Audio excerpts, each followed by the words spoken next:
Colline de Jean Giono.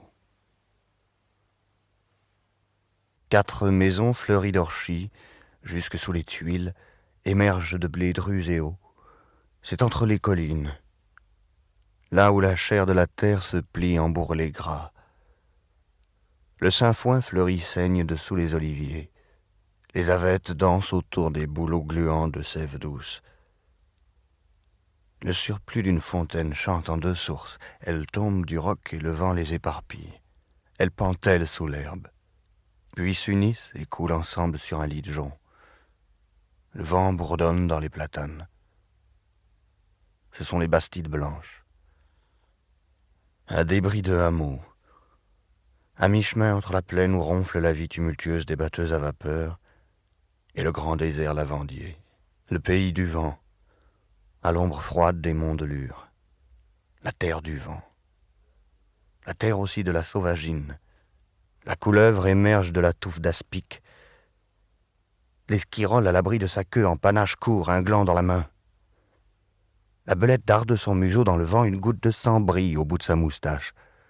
Le renard lit dans l'herbe l'itinéraire des perdrix. L'allée gronde sous les genévriers. Les sangliots, la bouche pleine de lait, pointent l'oreille vers les grands arbres qui gesticulent. Puis le vent dépasse les arbres. Le silence apaise les feuillages. Du museau grognon, il cherche les tétines. La sauvagine et les gens des bastides se rencontrent sur la source. Cette eau qui coule du rocher, si douce aux langues et aux poils. Dès la nuit, c'est dans la lande la reptation, patte pelue, vers la chanteuse et la fraîche. Et 2 jours aussi, quand la soif est trop dure. Le sanglier solitaire hume vers les fermes. Il connaît l'heure de la sieste. Il trotte un grand détour sous les frondaisons, puis de la corne la plus rapprochée, il s'élance. Le voilà. Et il se vautre sur l'eau. La boue est contre son ventre. La fraîcheur le traverse d'outre en outre de son ventre à son échine. Il mord la source. Contre sa peau ballotte la douce fraîcheur de l'eau. Mais d'un coup, il s'arrache aux délices et galope vers les bois. Il a entendu grincer le volet de la ferme. Il sait que le volet grince quand on l'ouvre avec précaution. Jaume tire au jugé son coup de chevrotine. Une feuille de tilleul tombe. « Sur quoi tu as tiré ?»« Sur le sanglier. Voilà là-bas, l'enfant de pute. » Lure, calme, bleu, domine le pays, bouchant l'ouest de son grand corps de montagne insensible. Des vautours gris la hantent. Ils tournent tout le jour dans l'eau du ciel, pareils à des feuilles de sauge. Des fois, ils partent pour des voyages. D'autres fois, ils dorment, étalés sur la force plate du vent. Puis, Lure monte entre la terre et le soleil, et c'est bien avant la nuit, son ombre qui fait la nuit aux bastides. Il y a 2 ménages dans ces 4 maisons. Celui de Gondran, le Médéric, il s'est marié avec Marguerite Ricard. Son beau-père vit avec eux. Celui d'Aphrodis Sarbeau, qui s'est marié avec une de Pertuis. Ils ont 2 demoiselles de 3 et 5 ans. Puis il y a César Moras, sa mère, leur petit valet de l'assistance publique. Alexandre Jaume, qui vit avec sa fille, Eulalie, et puis Gagou. Ils sont donc 12, plus Gagou qui fait le mauvais compte. Les maisons encadrent une petite place de terre battue, aire commune et jeu de boules. Le lavoir est sous le grand chêne. On rince le linge dans un sarcophage de grès taillé intérieurement à la ressemblance d'un homme mailloté. Le creux du cadavre est rempli d'une eau verte, moirée, et qui frissonne, égratignée d'insectes aquatiques. Les bords de ce lourd tombeau sont ornés de femmes qui se flagellent avec des branches de laurier. C'est Aphrodis Sarbeau qui a déterré cette vieille pierre en arrachant un olivier. À la ressemblance des hommes, les maisons. Une vigne vierge embroussaille celle de Jaume et imite dessus la porte la longue moustache de Gaulois qui pend sur la bouche du propriétaire. et toutes comme cela. Celle d'Arbaud, pomponnée, peinte à l'ocre, 2 fois à l'an. Celle de Gondran, celle de Maurras, celle de Gagou. Ah, celle de Gagou a la ressemblance de l'homme aussi.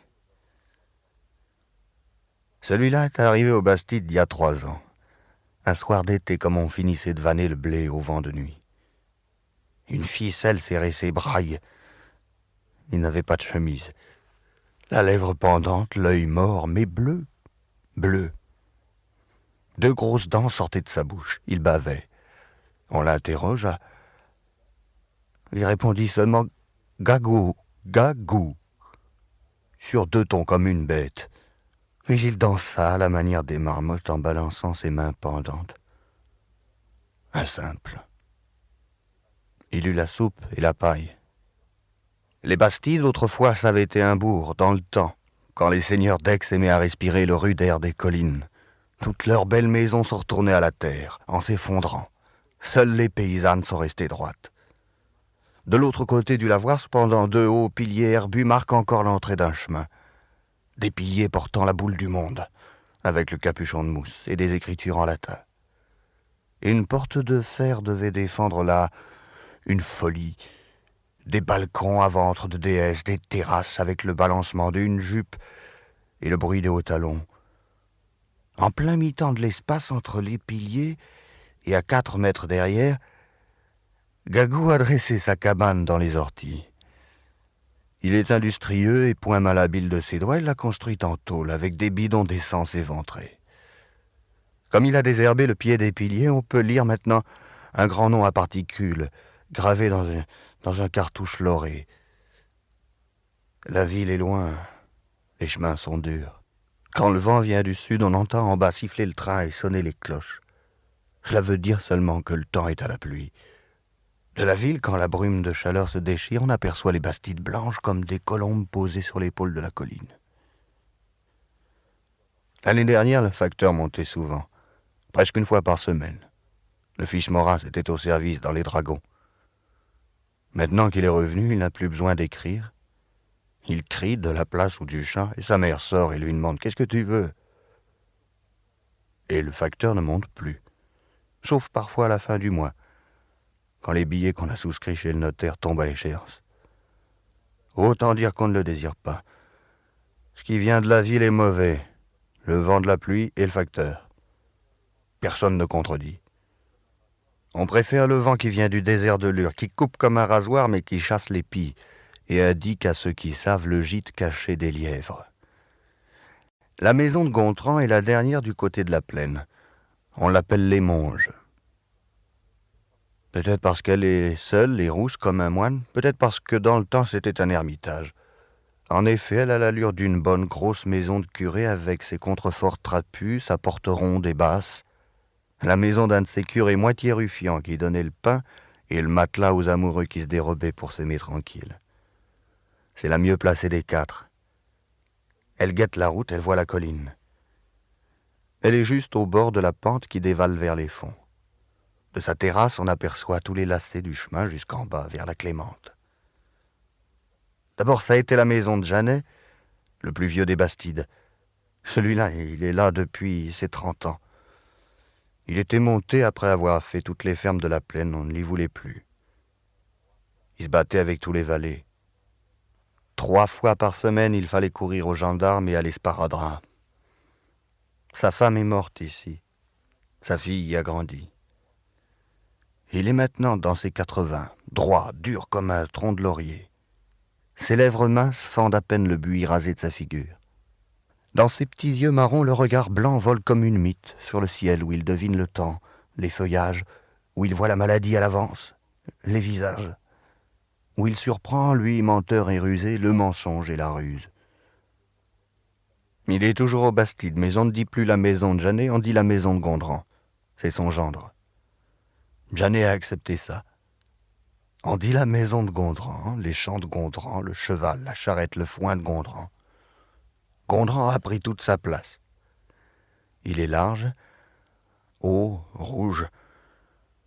L'arrière est droit dans ses mains. D'un coup de poing sur les oreilles, il a maté le mulet qui mordait. Au fond, jamais lui en veut un peu. Il en veut surtout à sa fille, puisque c'est par elle que l'homme qui a pris sa place est venu. Depuis, à son sens, elle ne fait rien de bien. De mon temps, on savait cuire la soupe de fèves. Le lièvre est bon, mais tu as mis 9 fois de l'eau dans la sauce. Il serait heureux de la voir battre. Si j'étais toi, dit-il à son gendre, je lui tannerais les fesses. Ah, ben oui, répond Gondran en riant. La grosse Marguerite trottine sur ses courtes jambes et, faisant la moue, lève ses sourcils débonnaires. Aussi, père, vous n'êtes jamais content. Aujourd'hui, Gondran sort sur la terrasse. Il tient d'une seule main une bouteille et 2 verres. Son autre bras serre contre sa poitrine une dourgue pleine d'eau fraîche et qui ruisselle jusque dans son pantalon. Il arrange la table avec le pied, pose la dourgue, les verres, puis avec précaution la bouteille. Il est 6 heures du soir, l'été. On chante du côté du lavoir. Les bras ballants, il étire par 2 fois son grand corps que le travail à la bêche a plié. La 2e fois, à la fin de son élancement, il pète. C'est la règle. Il s'assied. Il amène un verre devant lui en le traînant sur la table. Il hausse la bouteille vers le jour. Elle est à moitié pleine de liqueur verte avec au fond un feutrage d'herbes, de feuilles et de petits grains bruns. C'est de l'absinthe qu'il fait lui-même avec l'armoise de la colline, l'anis qu'il commande au facteur et son vieux marc. Et goutte à goutte, il verse l'eau. Il a serré le col de la cruche dans sa grosse main noire et sans fatigue, il la tient penchée sur son verre. Ça pipe 2 bouffées, puis l'air immobile lui apporte un petit flocon de bruit. Il se penche, il guette le tournant des ponches en bas, dans les aubépines. C'est là qu'il verra le mieux. Il a vu. Grit, il est là, crie-t-il vers la cuisine. C'est un cabriolet qui monte. Il oscille dans les ornières comme une ourque des Martigues. Le bidet fait sonner sa campane. Maurras passe en traînant des fascines d'olivier. « César, viens boire un coup. »« Verse, je donne aux chèvres et j'arrive. » Maintenant, la clochette du cheval sonne juste derrière le talus. Enfin, la voiture paraît et glisse sur la placette comme un escargot. La bête connaît les usages. Elle va seule à l'abreuvoir. L'homme monte chez Gondran. Comme il débouche sur la terrasse, « Eh, dit-il étonné, qu'est-ce que vous buvez ?» Puis aussitôt, « Allons, donnez-moi un peu. » Un verre vide l'attendait d'ailleurs. Avant qu'il arrive, Gondran a cligné de l'œil à César. « Tu vas voir s'il la boit bien. » C'est le docteur. Il est roux de poil et bleu d'œil. Son sourcil gauche exagérément long et crochu monte sur son front comme une petite corne. Ses larges mains poilues sont couvertes de taches de rousseur. « À votre santé. » Il boit. Il essuie l'oseret de ses moustaches, puis... Alors, qu'est-ce qu'il y a qui ne va pas? Gondran pousse son verre et tousse. Un temps. Il tousse encore. Il tire son verre, s'accoude et enfin... C'est le beau-père. Ça lui a pris l'autre nuit en arrosant le pré. Je l'avais mis au bout pour m'avertir quand l'eau arriverait. Moi, je surveillais la martelière. Je sais qu'il est venu 2 ou 3 fois à la maison pour boire, je l'ai vu passer sous la lune. Puis d'un long moment, il n'a plus bougé. J'ai crié « Jeannet! Oh, Jeannet !» Rien. Ne répondez pas. Sur le coup, je me suis guère inquiété, je le connais. Il se couche dans l'herbe et tant que l'eau ne lui chatouille pas la tête, ça ne réveille pas. C'est sa manière à lui. J'ai dit 100 fois, un beau jour vous vous noierez. Ça lui fait autant. Tant qu'il répond pas. Je me pensais, quand même c'est étonnant que l'eau soit pas encore là-bas. Seulement avec ces putains de trous de taupe, on ne sait jamais. Et se débouche le gros canal à coups de bêche. L'eau coulait à plein, l'herbe chantait comme du vent. Au bout d'un moment, je crie encore. Rien. Ça, c'était plutôt drôle. Je descends en faisant le tour, j'avais pas de fanal. À vous dire vrai, j'avais peur. Ça, si tu le trouvais mort à son âge. Et il était tout son long étendu et raide. L'eau arrivait à un doigt de sa bouche. Pour le sortir de là, ça n'est pas allé tout seul. Je me suis enfoncé dans la terre mouillée jusqu'aux genoux. Nous l'avons couché. Depuis, il mange, il boit, il chique, il parle. Il remue les doigts, la moitié des bras. Le reste, c'est de la souche morte. Allez un peu le voir. Je suis venu pour ça. Il déguste son verre à petits coups, lisse la corne de son sourcil, puis il entre dans la cuisine où s'affaire aussitôt la voix blanche de Marguerite. « Encore un coup, César ?» ?»« Encore un coup. » Le docteur sort. « Alors ?»« Il est vieux. Quel âge au juste ? » ?»« Dans les 80. Quand on est venu jusque-là, il n'y a plus guère de médecine. Purgez-le. Donnez-lui ce qu'il veut. Je crois qu'il n'en a plus pour longtemps. Il a bien bu, hein ?» Gondran sourit. Il regarde César, puis le docteur. « Bien bu ?